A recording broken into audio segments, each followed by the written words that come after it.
नमस्ते। देखिए आज हिंदी की बात कर रहे हैं। हिंदी में वर्ण, वर्ण क्या है? भाषा की सार्थक इकाई ध्वनि है, ध्वनि को ही वर्ण कहते हैं। वर्णमाला किसे कहते हैं? वर्ण हो गया वर्णमाला, वर्णमाला। वर्णों के समूह को वर्णमाला कहते हैं, वर्णों के समूह को वर्णमाला कहते हैं।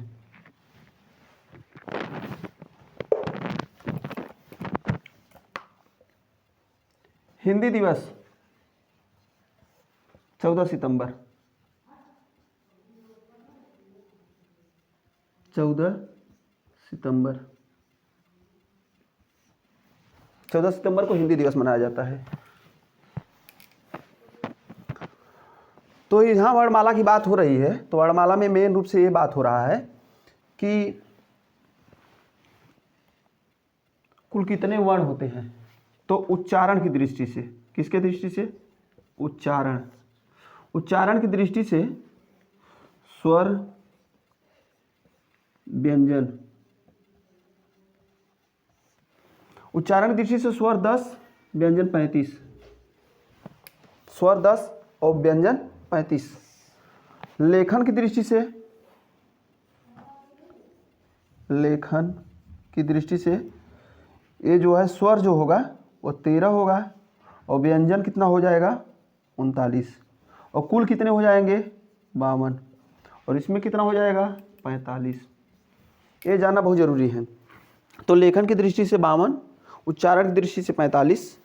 इसमें लेखन की दृष्टि से जब होगा तो 13 स्वर, 39 व्यंजन। उच्चारण की दृष्टि से होगा तो 10 स्वर, 35 व्यंजन। उसके बाद में अब इसको देखना है कि कहाँ कैसे होता है। तो देखिए ये पूरा जो है ये 10 स्वर है, तो उच्चारण की दृष्टि से 10 स्वर तो हो गया। व्यंजन की बात कर रहे हैं तो क वर्ग का मतलब है क से अंगा तक, च वर्ग का मतलब है च से य तक, ट वर्ग का मतलब ट से अड़ा तक, त वर्ग मतलब त से न, प वर्ग प से म। उसके बाद है अंतस्थ,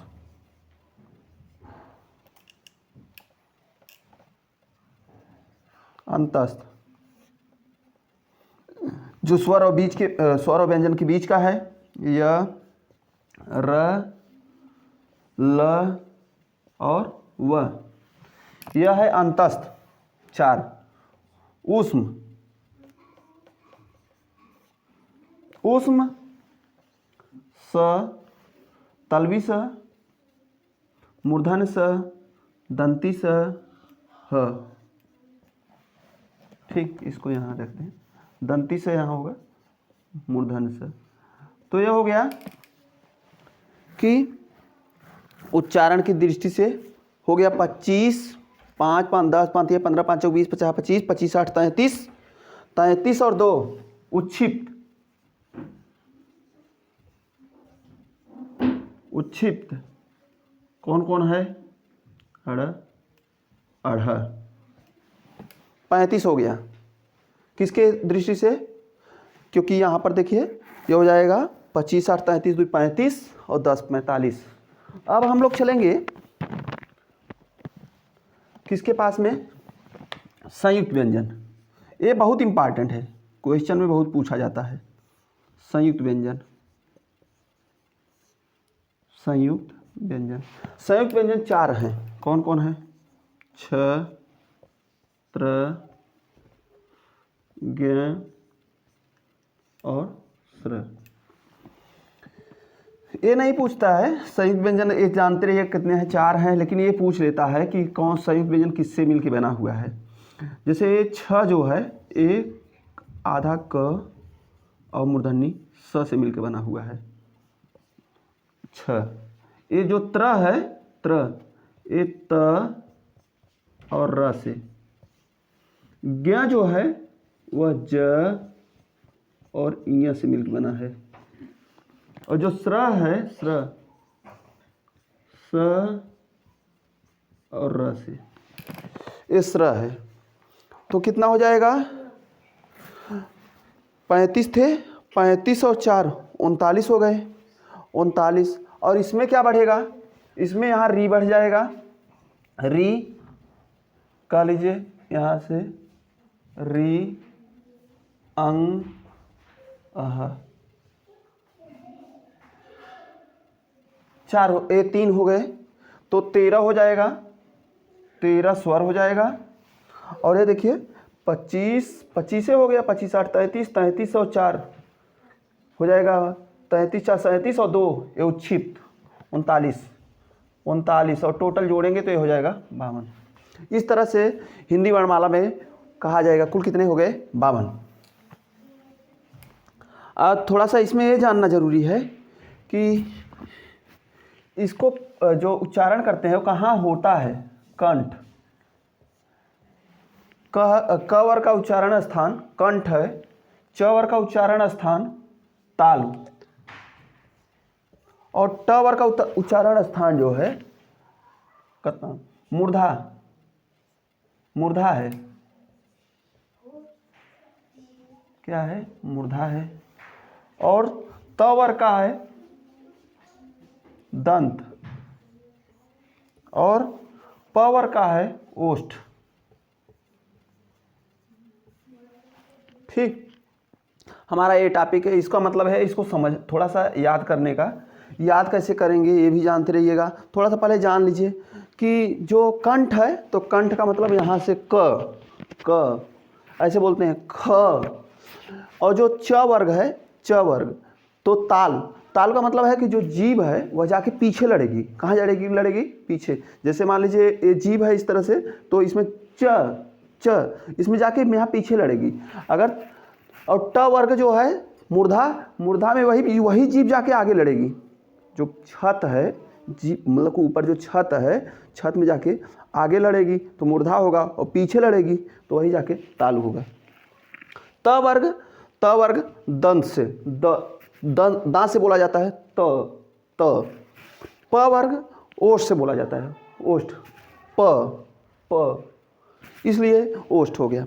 अब यह हो गया ये जो अंतस्थ है, अंतस्थ की बात कर रहे हैं कि य र ल व, य र ल व ये क्या है, और इसको जो उष्म है इसकी बात करेंगे तो हम लोग इसको पहले ये जानना जरूरी है। जो य र ल व है इसमें जो है यह यहाँ पर थोड़ा सा यहाँ पर इसको दिए हुए हैं, यहाँ पर देखना है, लेकिन इसके पहले थोड़ा सा ये जानना जरूरी है। जैसे हम यह कह रहे हैं कि संयुक्त व्यंजन, संयुक्त व्यंजन का क्या योगदान है, क्यों पढ़ रहे हैं, इसको जानना है। इसका उपयोग देखिए यहाँ पर है, सिग्निफिकेंस। जैसे कलम, क्लेश, क्षमा इसमें लिखा हुआ है, तो इसमें कलम पहले आएगा, फिर आधा क आएगा, फिर छ आएगा। कैसे आएगा इसको देख लीजिए। जैसे मान लीजिए आपको दे दिए कोई कलम, क्षमा, नमक, पवन, इसको क्रम से लिखिए। तो क्रम से जब हम लिखेंगे तो पहले नंबर पर क तो आएगा, ठीक है। अब छ हम लोग जब पढ़ते हैं क ख ग घ ङ पूरा वर्णमाला, तो उसमें छ सबसे अंतिम में आएगा। लेकिन ये क्या है, किससे मिलकर बना है? क और स से, आधा क और स से, इसलिए दूसरे नंबर पर छ आएगा, तीसरे नंबर पर न आएगा, और चौथे नंबर पर प आएगा। हमारी बात समझ रहे होंगे आप लोग। इसी प्रकार आप शब्दकोश जब जाएंगे पढ़ने के लिए हिंदी, तो उसमें भी ऐसे ही मिलेगा यहाँ पर। अब देखिए यहाँ पर हमको ये समझाना है,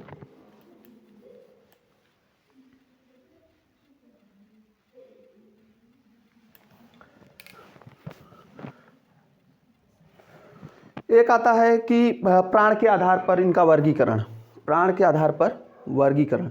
तो प्राण के आधार पर जब वर्गीकरण करने को आता है तो प्राण के आधार पर हम लोग अक्सर करके फंस जाते हैं। तो ये जानना ये बहुत ज़रूरी है कि अल्प प्राण, महाप्राण, अल्प प्राण, महाप्राण। जिसमें कम वो लगे समय उसको अल्प प्राण, जो ज़्यादा लगे वो महाप्राण। देखिए अल्प प्राण में अगर आपको नहीं याद हो रहा है तो पहले लिख लीजिए, पहले अल्प प्राण अ, फिर म, फिर अ, फिर म, फिर अ कहने तात्पर्य अल्प प्राण। इसका मतलब है कि हम लोग ऐसे याद कर सकते हैं, चाहे तो आप ऐसे याद करिए भाई, जैसे भी याद होना चाहिए, क्योंकि परीक्षा में पूछ लेता है। तो 1 3 5 135। महाप्राण 24, महाप्राण 24, दूसरा और चौथा। इसी पर एक और आता है घोष के आधार पर, अघोष सघोष, अघोष सघोष।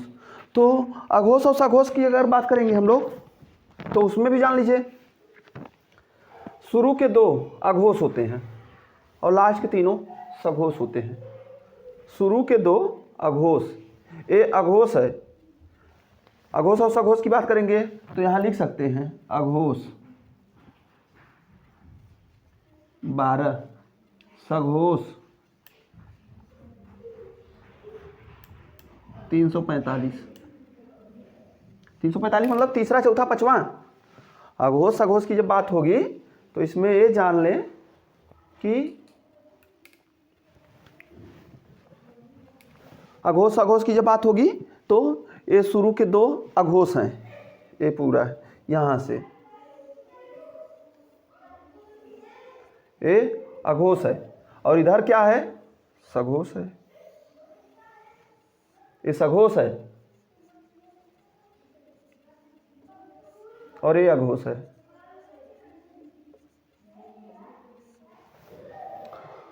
अब हम लोग यहाँ बात करते करते यहाँ पर आएंगे, इसको जानेंगे।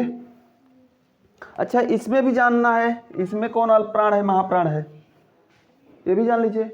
ये अल्प प्राण है, ये महाप्राण है, ये अल्प प्राण है, ये महाप्राण है। इसको कैसे याद रखेंगे, ये भी बहुत इंपॉर्टेंट है। देखिए जब यहाँ पर हम लोग आते हैं तो यहाँ पर देखिए ये इसी का भाई, इस तरह से समझिए कि यहाँ तो था यहाँ से और ये यहाँ से आया हुआ है, तो ये क्या होगा, जब अल्प प्राण कर रहे थे तो ये अल्प प्राण, महाप्राण, अल्प प्राण, तो अल्प प्राण है, ये अल्प प्राण है, ये महाप्राण है, ये अल्प प्राण, ये महाप्राण। ठीक, क्लियर हो गया होगा। अच्छा, अब इसमें जो है यहाँ पर जानना ये जरूरी है कि हम लोग जानेंगे।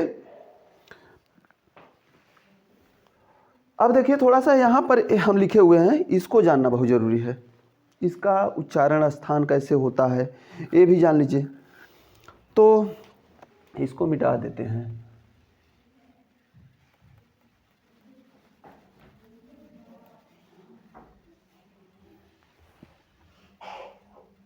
इसको मिटा देते हैं।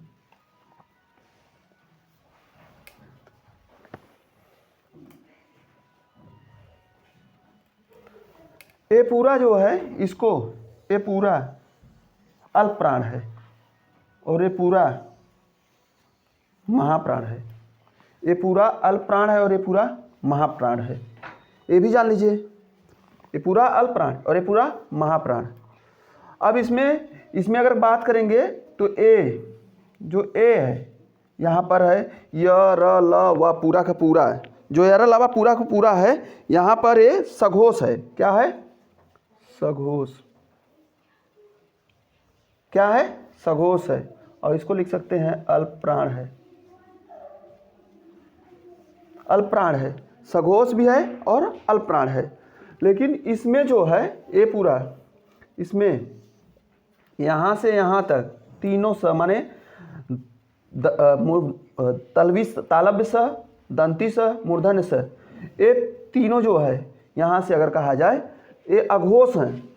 क्या हैं, अघोष हैं। ये तीनों अघोष हैं, तीनों अघोष हैं। लेकिन ये जो है ये सघोष है। ये अल्प प्राण था और यहाँ पर ये हम लोग कह रहे थे कि इसको महाप्राण, ये महाप्राण है। ये जो है यहाँ पर लिख सकते हैं हम लोग, ये अघोष है। ये क्या है, अघोष है। ये भी महाप्राण था, ये पूरा अल्प प्राण है, ये पूरा महाप्राण है। लेकिन ये जो है पूरा सघोष है और ये अघोष है और ये भी सघोष है, सघोष, सघोष है। हमको लग रहा है समझ में आ गया होगा। अब हम लोग थोड़ा सा बात इसकी करते हैं कि वह का उच्चारण स्थान क्या है। वह का है दंत और ओष्ठ, दंत ओष्ठ, यह हो गया दंत ओष्ठ। और यहाँ पर देखिए कंठ वाले में जो हम लोग कर रहे थे, इसमें यहाँ पर कंठ वाले में, कंठ में कौन कौन है, आ,